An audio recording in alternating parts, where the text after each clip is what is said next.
I think the greatest force against Islam is capitalism, because the more you give something to for people to live for, the more you remove the a reason for them to die for another life. So this is basically, to me, this is a competition between dunya and akhira. So in the Quran completely dismisses dunya, which is this life, the life that we have, for the sake of akhirat, or we in Persian we say akhirat, which is the afterlife. And it always dismisses this world as a delusion, something not worth living for, something not worth fighting for, something not worth making an effort for. This is just a temporary place, that it's all just a game, that your entire focus should be on building your afterlife, because that is eternal, and this is just a temporary thing. And this is why Islam is such a cult of death, because it basically celebrates death and devalues life. And I think when it comes to well-being and improving people's lives, it's economic activity and prosperity, and that actually builds our life, that improves our well-being, that improves our condition. So when you give people something to build, something to look forward to make money, to be prosperous, to give their children a better life for the future, even if they are, nominally Muslim, they become less Islamic, because the dunya becomes more and more attractive than any shadowy idea of an akhirat. So I think capitalism makes people focus more on life rather than death. And I think that's why just improved economic activity is one of the greatest forces against Islam. Go on, Gary, you want to add to that? Well, history has proven you correct because, as you may recall, once the European powers started building these big ships that could go around the Middle East and bypass all that caliphate controlled territory, that was the beginning of the end of the economic life of the caliphate.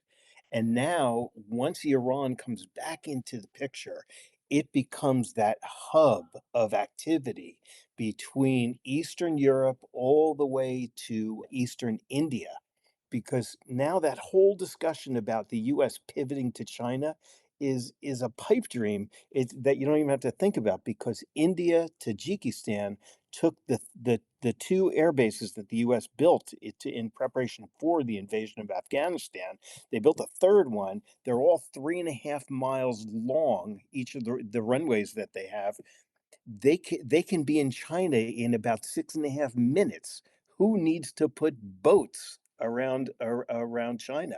You've got the entire western flank where China is building up its military and nuclear capabilities, 7 minutes away from a B-2 bomber flying over their airspace, which, God willing, will never have to happen.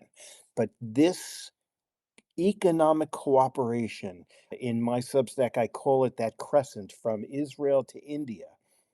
That is the antidote to everything all these non-state terrorist groups have been trying to instigate, with the help of Russian dollars and Chinese dollars and Iranian reals. This is what's before us right now. It is an incredible time in history right now, and we're not going to lose it. Okay, next we have Steph.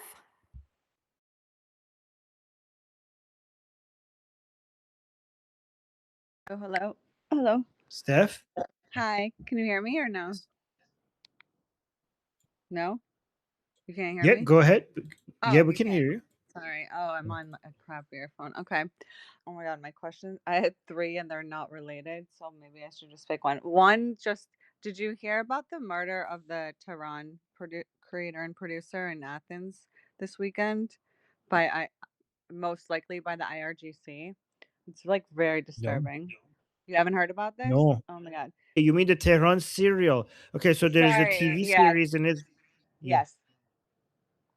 So Yes. there's a TV. Let me just give context for other Yeah, people. yeah. There's a Okay. TV Sorry, but there's a series delay. called Tehran. It's an Israeli TV series, which is basically Mossad spies inside Iran. So the main actress there was Mm, apparently was not the actress, murdered. but producer. The producer, Producer. the actual like creator producer, and she just won an Emmy. She's like so badass. It's really sad. Sorry, And yeah, keep you going. think, and is there evidence that the IRGC did that? I mean, everybody's suspecting them. Yeah, it seems like there's such contradicting information, and it's very much being it's like being covered but not nearly enough, so I'm assuming it's like Mm. kind of being blocked from the media. But one person said, or like that there was like foul play, like there was marks around her neck, and then other people said that there were pills. I highly It's so suspicious that like she was there filming the fourth season of Tehran in Athens, which is where they've been filming, and it's everyone thinks it's IRGC. So I was just wondering if you heard anything about it in the Iranian spheres. Yeah, I haven't heard anything. I haven't Yeah, heard it's anything. such a good show too. They got the stupid, now I call them Palestine people, made it get blocked in America for like a year and a half, and they just re-released it on Apple TV. But anyways, so that happened. I think it's IRGC. It's fucked up Mm. because they're everywhere and they need to stop. Okay, so that was one question. My other question was if I have can ask one other. I was Someone was talking about how an Iranian Israeli professor who I listen to a lot, he was saying that he doesn't understand why, even though this huge, massive buildup is makes sense for the big like overthrow and you have to be prepared. But he said things like where the IRGC has all their like even motorcycles or weapons or like various things are like well known to the US and Israel, and like why those weren't taken out, and not really to go backwards, but why they weren't taken out back a month ago, or why they can't even just be taken out now. Because they're like, you see them now back on their whole like patrolling the streets and stuff, and I just wonder if what you think about that. Like, because is it just because they're afraid of retaliation? Because he seemed like this is so obvious and so easy, not easy to do, but could be done, and hasn't been done at all for the protesters yet. Usually, it's good to assume that if they're not doing something, they have a good reason for not doing it because they obviously have a lot more information than we do. But also, they were like the Americans were planning to do strikes immediately, but the Israelis convinced them apparently not to because they thought such an attack.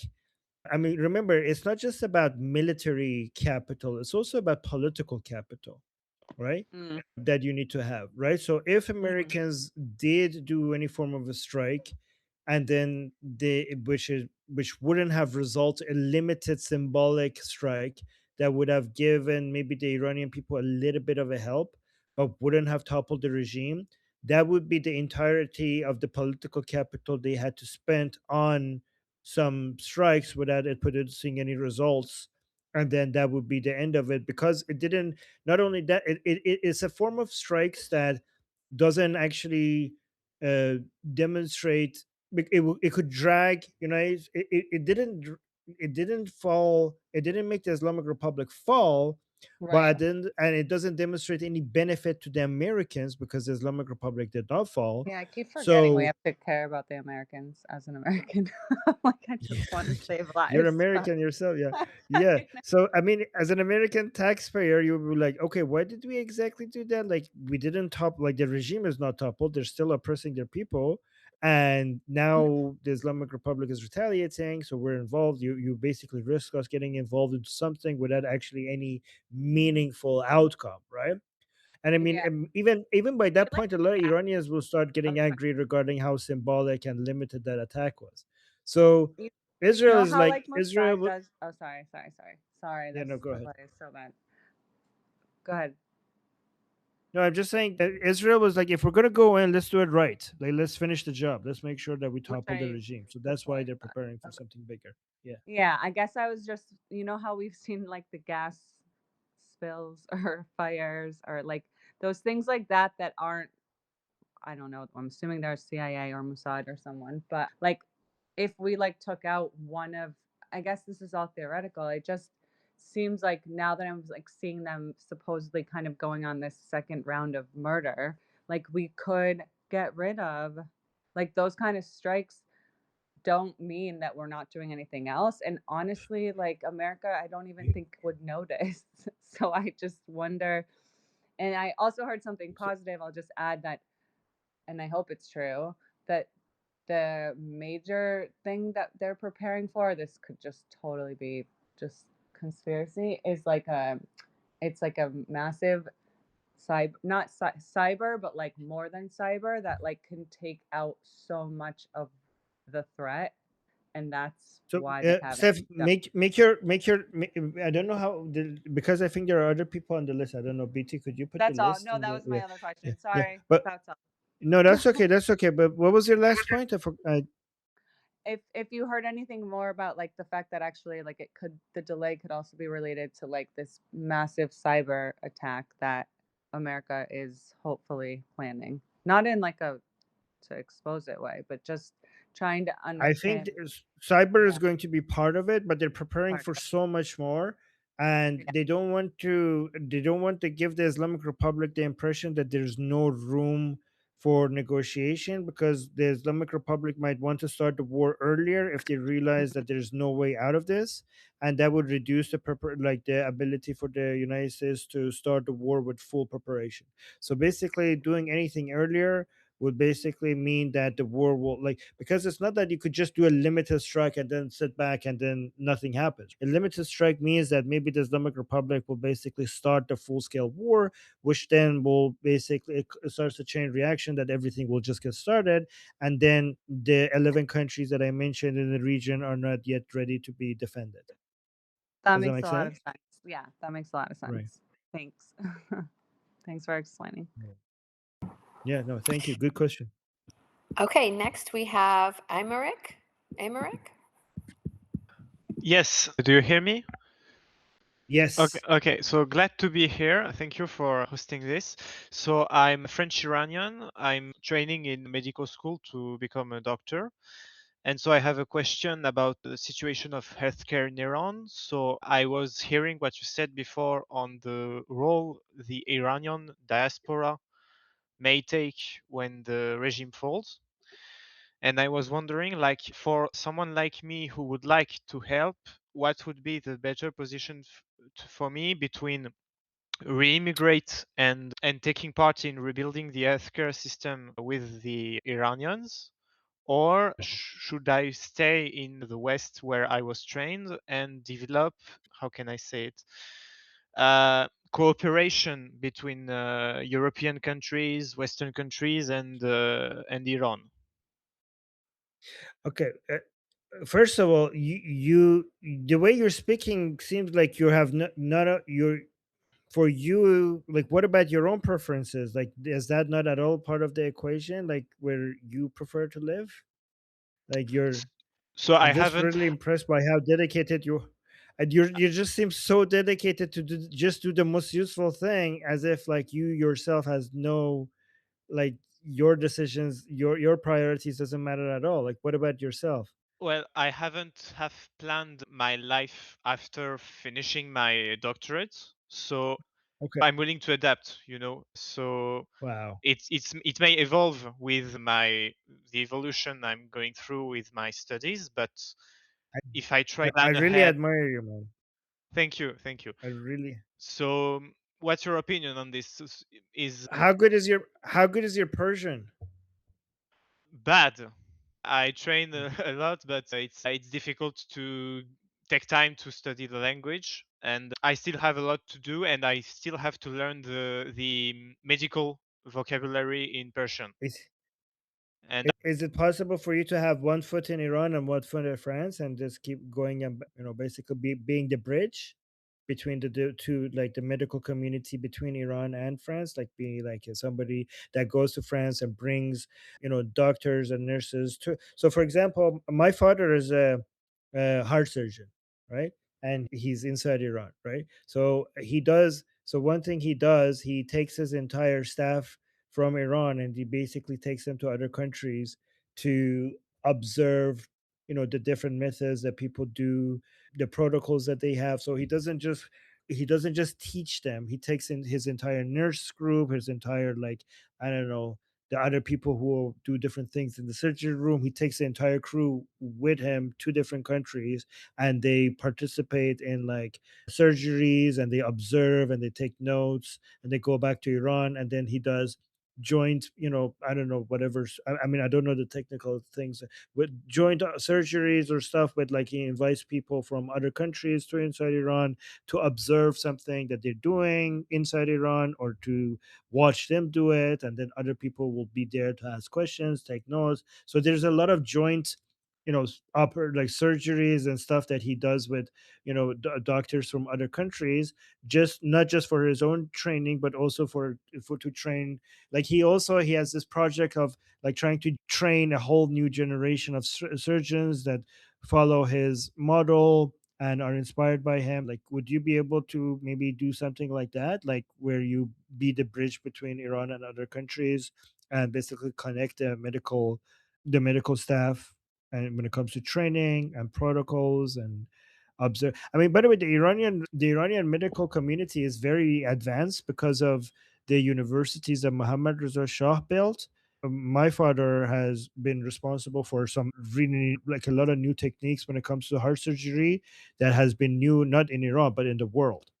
Because he was educated in Shiraz University, made by the Shah originally. So the Iranian medical community is very advanced, based on because of all the investments that the Shah has made to Iran. So it's not like you're going to be starting from, the ground, like, from zero. There's a lot to work with there. But this is something that is more technical. I think instead of deciding one of these options, you have to go there, and this is something that you will realize after you get involved with the medical community there, and do trial and error, and you look at different options there. You look at other people who have been doing similar projects, even before the fall of the Islamic Republic, when it comes to bridging the Iranian medical community with the rest of the world. You go and meet the people who have the similar background as you inside Iran, and look at what they're doing, and people who are working there, and look at their working situation. Go look at the quality of basically. I think this is something that you can't just decide before. You have to go there and communicate with a lot of people to be able to decide this, right? With the people who are in the field, rather than somebody who's not. And Gary, I know you also have something you want to say, but go on. So, if I catch your meaning, you would say that it's more important to have bridge people that would build bonds between the national communities from the West, and go with Iran to help with the teaching of training students, rather than go there No, and practice there directly. I'm saying that's also an option. I'm not saying which Okay. option is the better option. I'm just saying that you're not going to know which one is the best for you. And what works best for you is going to be different. Like, there is no blanket answer that this is the right way, right? The right way for you will be different from the right way from someone else, based on your personality, based on your ambitions, based on your Yeah, passion, sure, sure. based on your abilities, right? Based on your skills. And I think that there are multiple ways to help. And the only way to figure out what is the best solution for you is to go there and not make a decision beforehand, and communicate with people in the field. And you will be able to find the answer after you're there, and you're communicating with the people on the ground. That's Okay. what I'm saying. Thanks a lot. It Yeah. helps. Thank you. Yeah. Yeah. You're And welcome, Armin, Gary. if I could, if somebody can give Americ my contact information. So I'm a nephrologist and an organ transplant specialist. And so after my original career where I lived in the Middle East, I switched over to medicine. And so, Americ, I'll be glad to give you, some one-on-one tips. I will tell you that I communicate with a lot of Iranian physicians here in the United States and in Iran, because organ transplant and nephrology in Iran are just world class. There are so many possibilities for you, and it's part of my responsibility as a mentor this late in my career to open up doorways for you, and I'd be glad to do that. Okay, okay. Okay, wonderful. So, Armin, you are next. Oh, okay. So let me just I just wanted to, given that we talked about economic activity and the future of Islam inside Iran after the fall of the Islamic Republic, I just wanted to go. I had this ready, so I just wanted to go over it and see how much of it do we agree with. So we already have the Gammon survey that everybody refers to, which is an independent Dutch research group. I have some issues with them, which I'm not going to get into right now, but uh, they are, so we have the this was from a few years ago. They basically, based on their research, they came up with the number. They showed that the Iranians, only 32% of Iranians identify as Shia Muslim, and within the past 40 years or so, 47% of Iranians have reported losing their religion, which is basically the greatest mass exodus out of religion in the history of civilization, right? So we've never had anything like this, right? So based on all, and now this was from a year ago. I think now the numbers must be so much higher given that everything that the Islamic Republic has done. All of this suggests that the fall of the regime is not something that is going to cause secularization. It's going to reveal it. A lot of people think that Iran is going to become more secular because of the fall of the Islamic Republic. It's not going to become more secular. It's going to show how secular the Iranian people are. So it's more of a revelation than something that's going to happen after. In fact, if anything, the fall of the Islamic Republic might slow it down, right? Because the Islamic Republic has been the main reason why people have been becoming more and more less and less Islamic and even more anti-Islamic. So without the state enforcing, religious laws, Iran would likely emerge as one of the most secular nations in the Middle East. I actually don't. I think this is like an understatement. I think that Iran is the one of the most secular nations in the on the planet. In fact, very aggressively so. I think the Iranian people are so secular, like the value that they have for secularism. I don't think anywhere else matches it. They desperately want secularism. So I think it's actually, I would actually argue when it comes to the people of Iran, the demand for secularism, we are probably number one in the world. I mean, I know like some other countries are secular, but because they have been born in a secular country, they probably don't won't value it as much as the Iranian people. So that's why when it comes to the demand for secularism, I think the Iranian people are number one in the world, right? So secular democratic Iran would re-enter. One thing else that we forgot to talk about when it comes to economic possibilities, they would re-enter the SWIFT banking system, right? And also the global oil markets. So that is, along with all the other reasons why we mentioned, this is going to unlock a massive influx of capital. This is going to be an Iranian Renaissance, would likely see a pivot towards technology and capitalism and economic growth and all of the good stuff. Iran already has a very highly educated engineer sector and medical sector, as we already discussed. The reason why the private sector is very weak right now inside Iran is because the IRGC has monopolized many industries. But I think, given a lot of the creative ways that the Iranian people have tried to come up with to be able to have some economic activity while they're competing with the IRGC, which is impossible, has made the entrepreneurial side of the Iranian people even more creative. So you know how Jews managed to now create one of the most powerful countries in the world with the most advanced military and economy.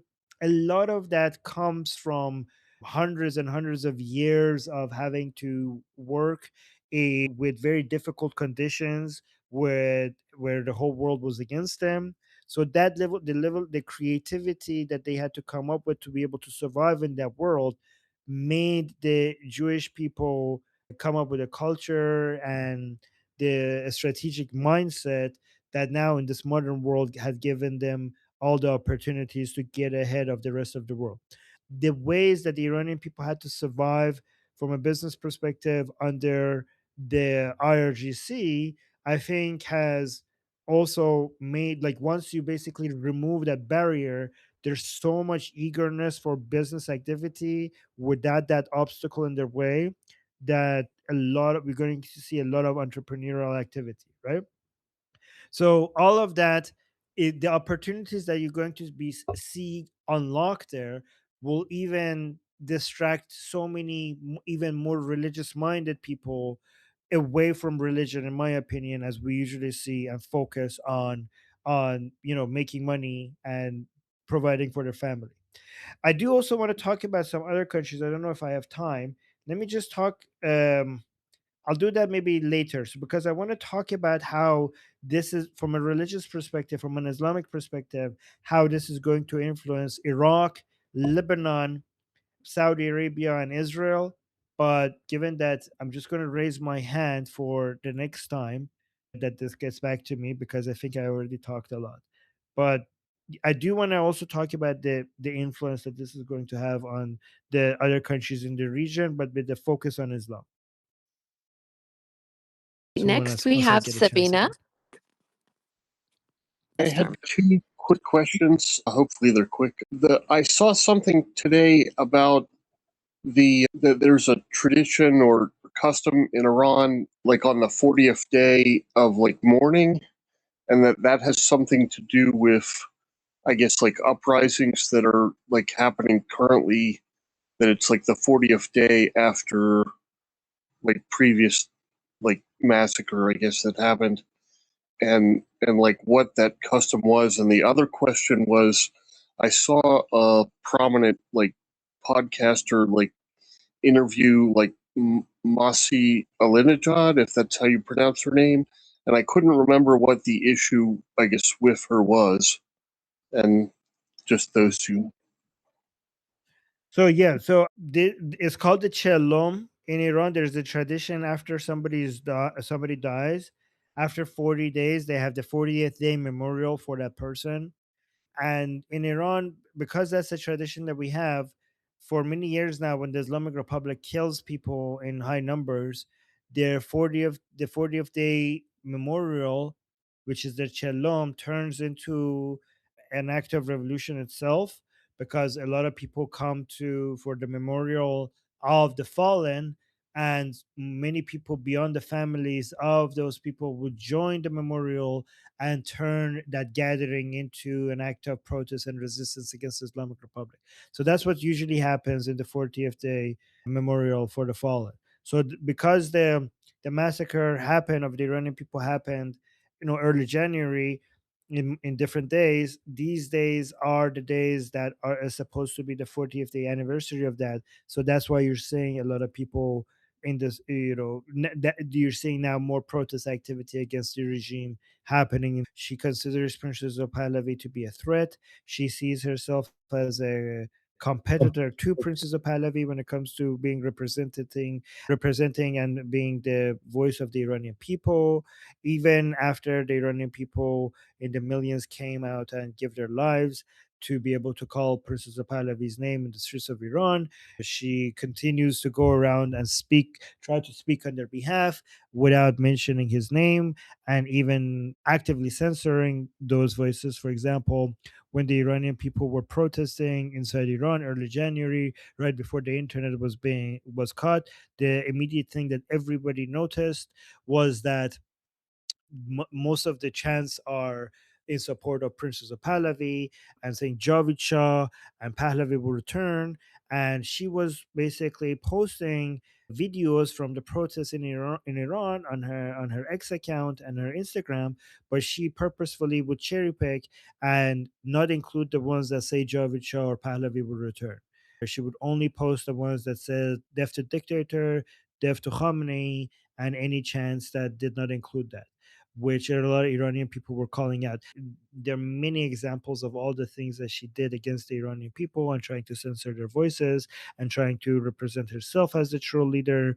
So instead, she serves herself. She doesn't serve the Iranian people, and that's Is why she Iranian people hate her. Is she kind of a grifter, I guess, or She's not kind of. She's basically the very definition of a grifter. okay? Thank you. Yes. Next, we have Ali F. Thank you, Armin. Armin, I had an original question I wanted to ask you, but since you brought the question about how essentially how the other countries are going to be affected with, being Iran being secular and revealing itself a revelation, as you said. I want to know, how do you think countries like Israel or Jordan or some of these other countries, are they going to change how their philosophy on their government and their foreign policy, will it change, or will it stay the same after the regime falls? I mean, I personally think, you know, if I was someone that lived in the region, I think that Israel, you know, could be a little bit more relaxed so much, you know what I mean, where they can focus on other things, not having to worry about this nation or whatever trying to destroy them off the planet anymore. I think they can go back to being a little bit more relaxed. But then again, someone brought up Patrick McDavid's show. On that show, they talked about even after the regime falls, there's still going to be, as they said, rats in the walls that have to be exterminated. Do you think things will change, or will it stay the same? Like, will their stance on how, they operate will stay the same essentially? Okay, so those are two different questions, right? Like like that's for Israel. Like, do you want to focus on Israel, like how that's going to affect Israel? Because Sure. I mean, Sure, definitely. I could talk about hours about how this is going to affect Israel, but let me do the short version of it. I mean, almost every anti-Israeli group, any sophisticated anti-Israeli terrorist group, is funded and trained and equipped by the Islamic Republic.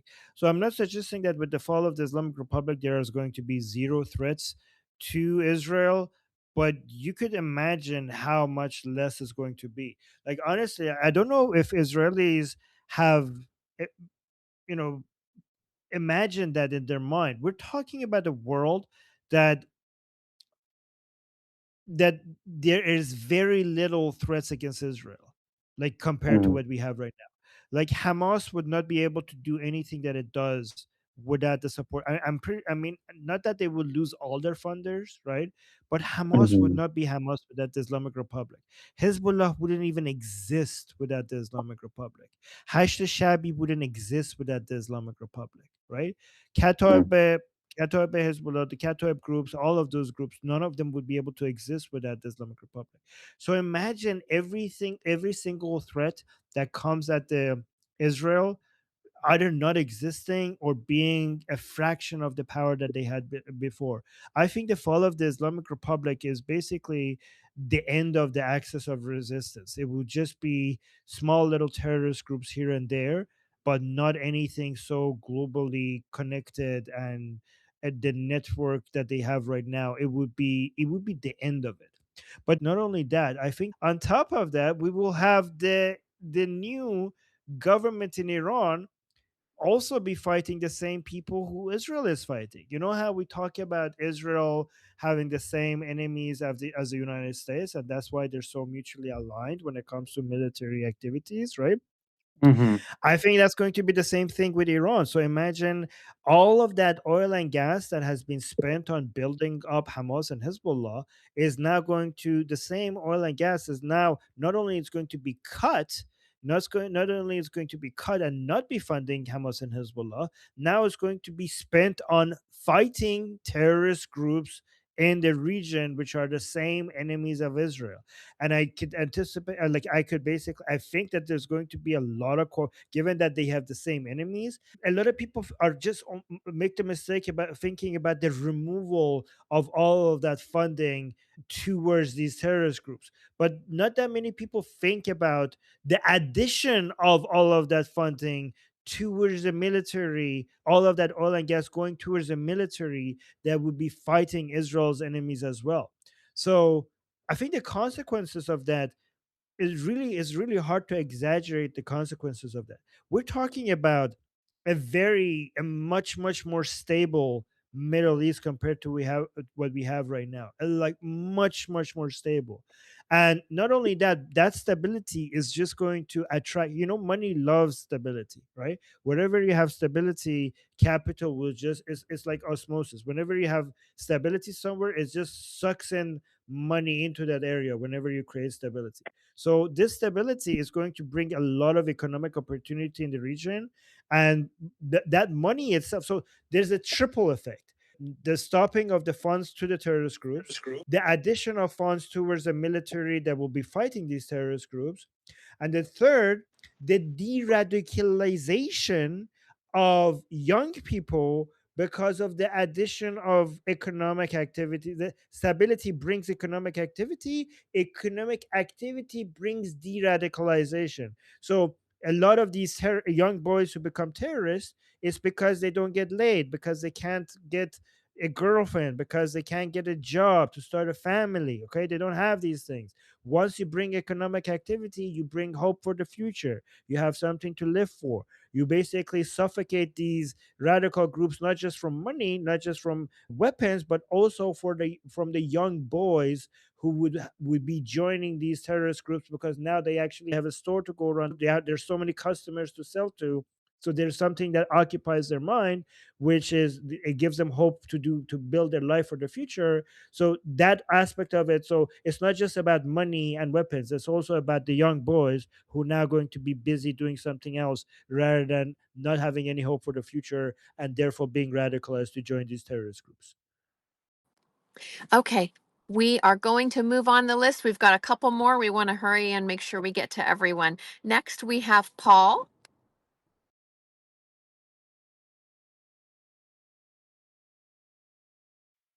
Is we also have to look at the situation before. I mean, it's So good to look ahead. Paul, your audio quality is really bad.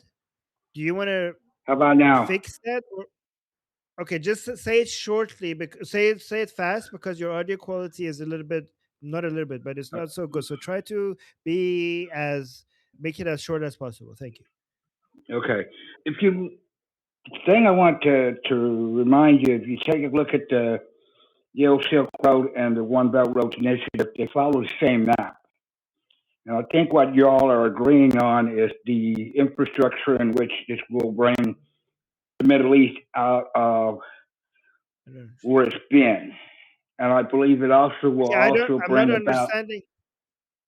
Yeah, if you want, what you could do is you could write your question in the chat, and then maybe BT, would that be okay? Let's go ahead and move on to Richard, and then Paul, if you want to put that in the chat, we'll get to it. I had a question. It was actually directed more to Jeffrey, but anyone feel free to jump in. So, given that the IRGC basically is adopting the same tactics that Hamas used in the last war, basically the embedding with civilians, looking to maximize civilian casualties for adverse media pressure, the strategy is basically win by not getting obliterated, right? I did see that. The concern, I just wonder if you could just jump in and see, is if the IRGC can somehow draw this into an extensive conflict, would that make a Taiwan invasion more likely? Is that something that you anticipate could be an issue? Just wanted to get your thoughts. So, yeah, I mean, there was a previous question as to why we didn't put some warheads on foreheads in the initial, like a couple of weeks ago. And that's because there exists a minimum entrance barrier of targets that would need to be serviced for you to be able to sit there and engage in a subsequent air campaign. I mean, strategic radar, integrated air and missile defense, C4ISR, all this other stuff. The Mullah regime has indeed placed a lot of the headquarters she was talking about. This also applies to your question within non-combatant rich environments that's sometimes called the urban shield strategy. The IRGC and the besieged has moved weapons out of those areas and placed them in other civilian things like hospitals and schools. They actually have co-opted hospitals and schools and turned them into HQs. The other part, this goes to the point you're regarding how, like, members of the autocratic bloc, whether it's Putin's criminalized counterintelligence, Chinese Communist Party, Mullah regime, North Korean regime, etc., are coordinating their efforts to try and leverage the finite nature of critical munitions like long-range strike munitions So one of the things we looked at to kind of like offset some of that, and this I can say, is after we use some long range munitions, whether it's tomahawks or, you know, jasms and all that kind of stuff, is inert munitions, which means you take the explosives out of a bomb, you keep the strapped on GPS kind of guidance system and just turn it into a very large lawn dart. We actually did that in both the first and second Gulf War, and that was to divest the Ba'athist regime from trying to leverage non-combatants as part of like their urban shield strategy or human shields. So those are definitely real issues, to be sure. There's a reason Secretary of War Pete Hegseth put us on a war footing to produce, like, on a crash program to produce critical interceptors and long range strike munitions. Now you're seeing that in the news in the open.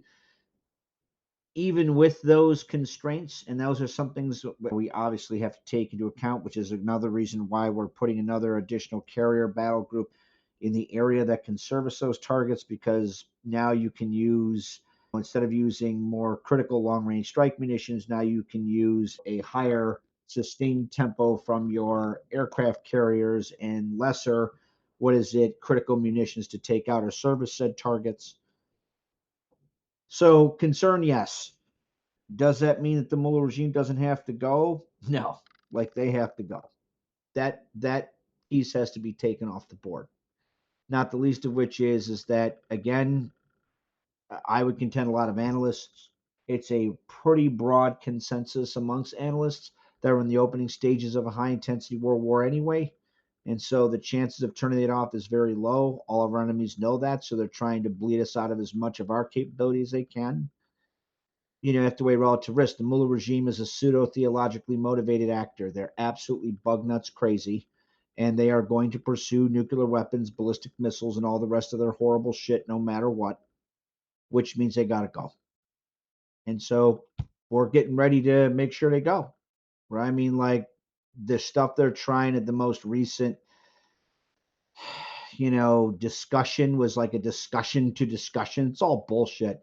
Like, maybe they potentially reduce their enrichment to 60% for like 3 years, or outsource it to a third party like Russia or China. Like, dude, all it just means is that it's not you, that the Mullah regime is trying to find ways to ensure its breakout capability and somehow sucker President Trump into believing that they're somehow are going to hold true to any deal that they make. I promise you, President Trump's not a sucker. And I guarantee you there are many within the administration that almost everybody sees that they're full of shit. So, not saying, I guess, to come back to the point you made, those are real issues that the Mullah regime and or their patron states, Putin's Chinese Communist Party, are trying to leverage to bump the cost as high as they can. We're also modifying our stuff on the fly to counter their counter, which is why you have a second carrier battle group going into theater.